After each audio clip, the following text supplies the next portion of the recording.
نوجوانوں خدا را اپنے والدین کے ساتھ حسن سلوک کرو یار. اس بھری پوری کائنات میں اگر ہمارے حسن سلوک کا کوئی مستحق ہے، ہمارے احسان کے کوئی لائق ہے، مناسب ہے، تو وہ سب سے زیادہ مناسب، سب سے زیادہ اولا اور سب سے زیادہ لائق ہمارے پیرنٹس ہیں، ہمارے والدین ہیں. آج دنیا بھر میں ایک دن، جسٹ ون ڈے، ایک دن پیرنٹس ڈے کے طور پر منایا جا رہا ہے، لیکن اسلام ایسا نہیں ہے. اسلام یہ کہتا ہے کہ ہر روز والدین کا روز ہے، ہر دن والدین کے ساتھ حسن سلوک کا دن ہے. کیوں؟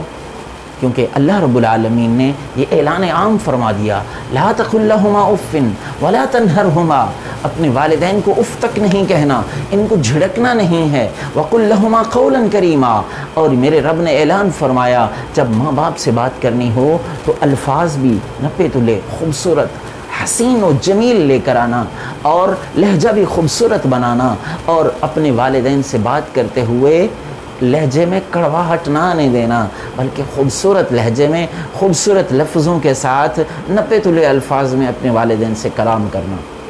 اے نوجوان بھائیوں بہنوں، ہم کیا کر رہے ہیں؟ ہم اسی ماں پر چلا رہی ہوتی ہیں، یہ بہنیں، یہ بیٹیاں اپنی اسی ماں پر چلا رہی ہوتی ہیں جس ماں نے ان کو بولنا سکھایا ہے. یہ بچے اسی ماں پر، اسی باپ پر چیخ رہے ہوتے ہیں جس باپ نے انگلی پکڑ کے چلنا سکھایا ہے، زبان سے بولنا سکھایا ہے، ایک ایک لفظ کر کے بولنا سکھایا ہے. آج آپ کو بولنا آیا تو انہیں پر آپ نے بولنا، چیخنا اور چلانا شروع کر دیا. وہ کسی نے کہا تھا نا، اور بڑا خوب کہا تھا، کہ جن پتھروں کو ہم نے عطا کی تھی دھڑکنیں، جن پتھروں کو ہم نے عطا کی تھی دھڑکنیں، ان کو زبان ملی تو ہم ان پر برس پڑے. کہ جن بچوں کو ماں باپ نے بولنا سکھایا، ایک ایک لفظ بولنا سکھایا، آج ان کو زبان ملی ہے تو وہ انہی والدین پر برس پڑے، انہی والدین کو ڈانٹ رہے ہیں، انہی پر جو ہے چیخ رہے ہیں، چلا رہے ہیں. میرے رب نے اعلان فرمایا، لا تقل لہما اف ولا تنہرہما وقل لہما قولا کریما، کہ جب اپنے والدین سے بات کرنی ہو تو انہیں جھڑکنا نہیں ہے، اف تک نہیں کہنا ہے، اور ان سے بات کرنی ہے تو اچھے الفاظ میں. مفسر نے کیا الفاظ لکھے ہیں؟ مفسر نے کہا حسنا جمیلا لینا، حسین الفاظ ہوں، جمیل خوبصورت الفاظ ہوں، لینا اور نرم لہجے میں بات کرنی ہے، اونچے لہجے میں بات نہیں کرنی ہے.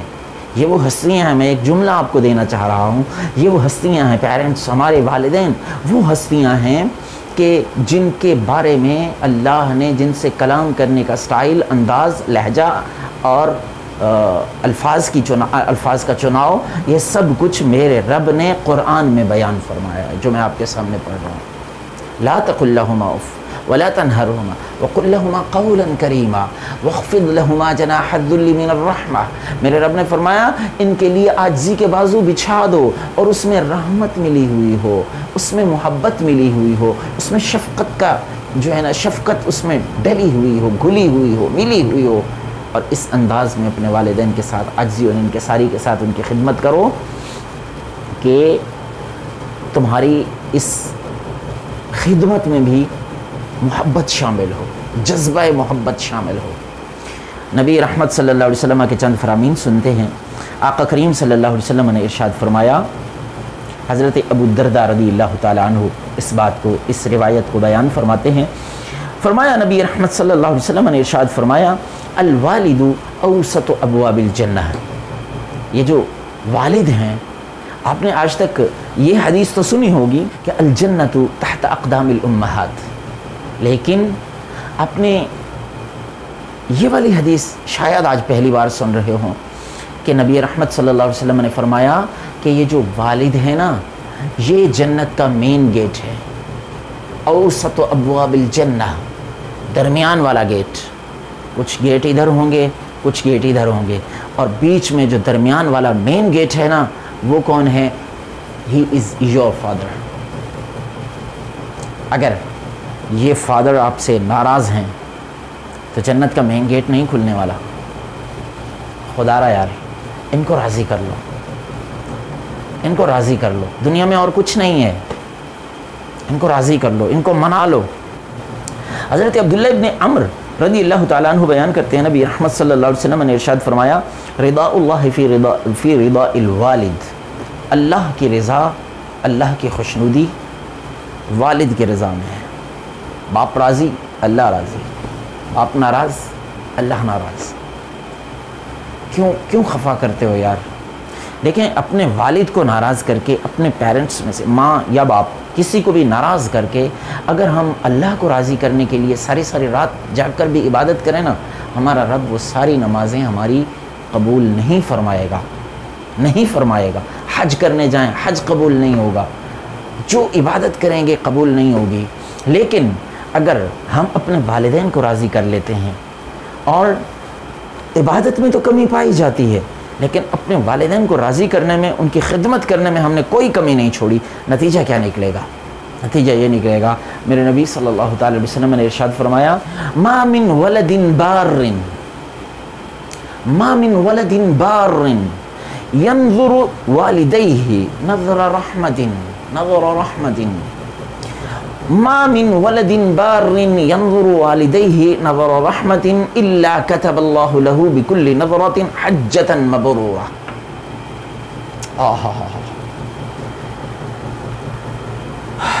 جب اولاد اپنے والدین کو محبت کی نظر سے دیکھتی، ایسی اولاد جو فرما بردار ہے، ایسی اولاد جو حسن سلوک کرنے والی ہے، وہ اولاد جب اپنے والدین کو محبت کی نگاہ سے دیکھتی ہے تو میرے محبوب صلی اللہ علیہ وسلم نے ارشاد فرمایا اللہ حج مقبول کا ثواب عطا فرما دیتا ہے، حج مقبول کا ثواب عطا فرماتا ہے۔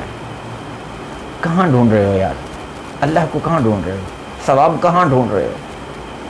آ جاؤ، اپنے پیرنٹس کو منا لو، راضی کر لو۔ یہ اس لیے نہیں کہ 1 جون کو انٹرنیشنل طور پر 1 جون کو پیرنٹس ڈے منایا جا رہا ہے، اس لیے نہیں، صرف 1 جون کی بات نہیں کر رہا ہوں، میں کہہ رہا ہوں اپنے پیرنٹس کو منا لو، ہر لمحے کے لیے، ہر دن کے لیے، ہر آن کے لیے اپنے والدین کو منا لو۔ حضرت ابن عباس رضی اللہ تعالیٰ عنہ اس روایت کے راوی ہیں، قال رسول اللہ صلی اللہ علیہ وسلم من اصبح للہ مطیعا فی والدیہ اصبح له بابان مفتوحان من الجنہ وَإِن كَانَ وَاحِدًا فَوَاحِدًا وَمَنْ أَمْسَى عَاصِيًا لِلَّهِ فِي وَالِدَيْهِ أَصْبَحَ لَهُ بَابَانِ مَفْتُوحَانِ مِنَ النَّارِ وَإِن كَانَ وَاحِدًا فَوَاحِدًا۔ اللہ اکبر۔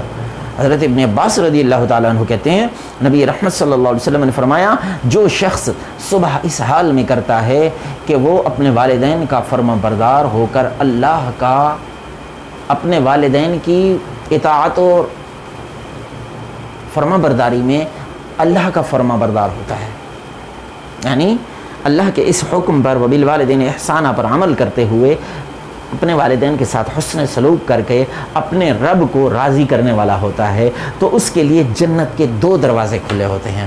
اگر والدین میں سے کسی ایک کو راضی کر لیا ہوتا ہے، کسی ایک کے ساتھ حسن سلوک کیا ہوتا ہے، تو ایک جنت کا دروازہ کھلا ہوتا ہے۔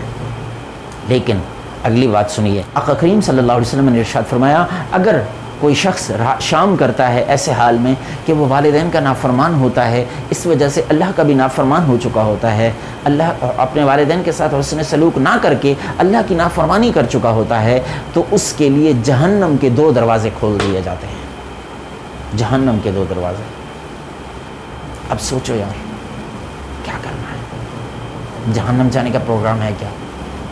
نہیں نا، جنت جانے کا پروگرام ہے۔ اور جس سکسیس کو ڈھونڈ رہے ہو نا، جس کامیابی کے پیچھے دوڑ رہے ہو، پیرنٹس کو ناراض کر کے، اپنوں سے دور ہو کر کے، وہ کامیابی کچھ کامیابی نہیں ہے۔ اگر کامیابی چاہیے نا تو میرے رب کے قرآن کو سنو۔ میرے رب نے فرمایا فَمَنْ زُحْزِحَ عَنِ النَّارِ وَأُدْخِلَ الْجَنَّةَ فَقَدْ فَازَ۔ This is the actual success۔ یہ اصل کامیابی ہے۔ میرے رب نے فرمایا جو جہنم سے آزاد کر لیا گیا، جہنم سے بچا لیا گیا اور جنت میں داخل کر لیا گیا، وہ کامیاب ہو گیا۔ اب اگر کامیاب ہونا ہے تو ایک طرف ماں جو ہے اس کے قدموں تلے اللہ نے جنت رکھ دی ہے۔ ماں کے قدم چوم لیا کرو کبھی کبھی، ماں کے قدم چومو گے گویا کہ آپ نے جنت کی چوکھٹ کو بوسہ دے دیا ہے۔ باپ کے ہاتھ چوم لیا کرو، باپ کے ہاتھ چومیں تو سمجھ لیں جنت کے دروازے کو چوم لیا ہے۔ جنت کا مین گیٹ آپ کے والد، یہ مت بھولیں۔ آپ کے گھروں میں جنت ہے، ان کو اپنے گھروں سے دور نہ ہونے دیں، اپنے دلوں سے دور نہ ہونے دیں۔ اگر والدین اس دنیا سے چلے گئے ہیں نا، تو اس کا مطلب ہے یہ ہرگز نہیں کہ وہ دنیا سے چلے گئے ہیں تو ہمارے دلوں سے بھی چلے جائیں۔ ایک لڑکا تھا، وہ اپنے دوست کے ساتھ بیٹھا، اپنے منتھلی بجٹ کو ترتیب دے رہا تھا کہ اس مہینے میں میرے کہاں کتنے پیسے خرچ ہونے ہیں۔ تو اس نے جو بل پے کرنے تھے ان کے اس نے حساب لکھا، اتنے بل پے کرنے ہیں، اتنا فلاں جگہ پہ خرچ کرنا ہے، اتنا راشن پہ خرچ کرنا ہے، اتنا بچوں کی فیس پہ خرچ کرنا ہے، اتنا اس پہ اتنا اس پہ۔ اس میں اس نے لکھا ایک کالم لکھا والدہ کے لیے 3000 روپے، والد کے لیے 3000 روپے۔ اب وہ جو اس کا دوست بیٹھا ہوا دیکھ رہا تھا، وہ جانتا تھا کہ اس کے پیرنٹس اس دنیا سے جا چکے ہیں۔ پھر اس نے حیرانگی سے اس سے سوال کیا کہ یار یہ کیا ہے، آپ کے ابو اور امی تو ان کا تو وصال ہو گیا، ان کی تو وفات ہو گئی ہے، تو اب یہ آپ نے 3000 ان کے نام کا لکھا ہے، یہ ان کو کہاں بھجوانا ہے آپ نے؟ تو اس نے کہا کہ یار جب ہمارے والدین ہم سے دور ہو جاتے ہیں نا، ان کی وفات ہو جاتی ہے نا، تو اس کا یہ مطلب بالکل نہیں ہوتا کہ وہ ہماری اس دنیا کو چھوڑ کر چلے گئے ہیں تو ہمارے دلوں سے بھی وہ چلے جائیں۔ جس طرح میں ہر مہینے اپنی والدہ کو 3000 روپے خرچے کے لیے دیا کرتا تھا، جس طرح میں اپنے والد کو 3000 روپے خرچے کے لیے دیا کرتا تھا، میں نے یہ خرچہ ان کا بند نہیں کیا ہے۔ وہ اس دنیا سے چلے گئے ہیں، لیکن میں نے ان کے حصے کا جو خرچہ تھا وہ میں نے اللہ کے نام پہ خرچ کرنا، صدقہ کرنا شروع کر دیا ہے، جس کا ثواب ان کو ملتا ہے۔ میں ان کو نہیں پہنچا سکتا، یہ 3000 تو میں ان کو نہیں دے سکتا، لیکن ان 3000 کو اللہ کی راہ میں صدقہ کر کے اس کا ثواب تو ان کو میں دے ہی سکتا ہوں۔ کتنا اچھا بیٹا ہے وہ۔ اور آقا کریم صلی اللہ علیہ وسلم نے فرمایا بندہ اس دنیا سے چلا جاتا ہے تو نیکیوں کا دروازہ اس کا بند ہو جاتا ہے سوائے 3 کے۔ 3 چیزیں ایسی ہیں جن سے اس کی نیکیاں اس کو ملتی رہتی ہیں۔ پہلی چیز کیا ہے؟ صدقۃ جاریہ، کسی نے کوئی کام ایسا کروا دیا جس سے بعد میں لوگ فائدہ اٹھاتے رہیں، درخت لگا دیا، لوگ چھاؤں میں بیٹھیں گے، آکسیجن لیں گے اس سے، اور بہت سارے فوائد ہیں، پھل کھائیں گے لوگ، تو یہ اس کا ثواب اس کو ملتا رہے گا۔ اسی طرح کسی نے کنواں کھدوا دیا، واٹر کے لیے کوئی سیٹ اپ بنا دیا، لوگوں کے لیے کوئی لنگر خانہ، کوئی عمارت تعمیر کروا دی، کوئی گھر کسی کو بنوا کے دے دیا، اس طرح کے بہت سارے جو بھی اس کا جو یوں سمجھ لیں صدقہ جاریہ جو کسی نے کر دیا تو اس کا ثواب بھی اس کو ملتا رہے گا۔ اسی طرح دوسری چیز کیا ہے؟ علم ينتفع به، کہ ایسا علم کسی کو اس نے پڑھا دیا جس سے فائدہ لوگوں کو پہنچتا رہے گا، تو اس پر بھی اس کو اجر ملتا رہے گا۔ کسی شاگرد کو پڑھا دیا، 2-4 شاگرد ہو گئے اس کے، پھر شاگردوں نے آگے پڑھانا شروع کر دیا، انہوں نے آگے پڑھایا، یہ پوری جو ترتیب چلتی رہے گی، پورا یہ سلسلہ چلتا رہے گا، اس سارے کا ثواب اس پڑھانے والے استاذ کو ملتا رہے گا۔ یہ بھی ایک صدقہ جاریہ ہے گویا کہ۔ تیسری چیز جو آقا کریم صلی اللہ علیہ وسلم نے ارشاد فرمائی وہ یہ ہے کہ ولد صالح یدعو لہ، جس پر میں ابھی بات کر رہا تھا کہ نیک اولاد، وہ چاہے بیٹی ہو یا بیٹا ہو، نیک اولاد جب جو اپنے والدین کے لیے ان کے وصال کے بعد دعا کرے تو یہ مغفرت کی دعا کرنے والا ہوگا، تو والدین کو اس کا اجر و ثواب ملتا رہے گا۔ پڑھنے والا پڑھانے والا ہوگا، اجر و ثواب ملتا رہے گا۔ نیکیاں کرنے والا ہوگا، اجر و ثواب ملتا رہے گا۔ آج کے اس سیشن میں میں آپ کے سامنے یہی پیغام رکھنا چاہتا ہوں، خاص طور پر پیرنٹس ڈے کے حوالے سے، کہ یار کچھ بھی کر کے نا اپنے پیرنٹس کو راضی کر لیں، اپنے والدین کو راضی کر لیں۔ کہیں ایسا نہ ہو کہ یہ ہم سے ناراض اس دنیا سے چلے جائیں اور ہماری دنیا و آخرت دونوں تباہ ہو جائیں۔ اللہ کریم ہم سب کو عمل کی توفیق عطا فرمائے۔ والسلام علیکم ورحمۃ اللہ وبرکاتہ۔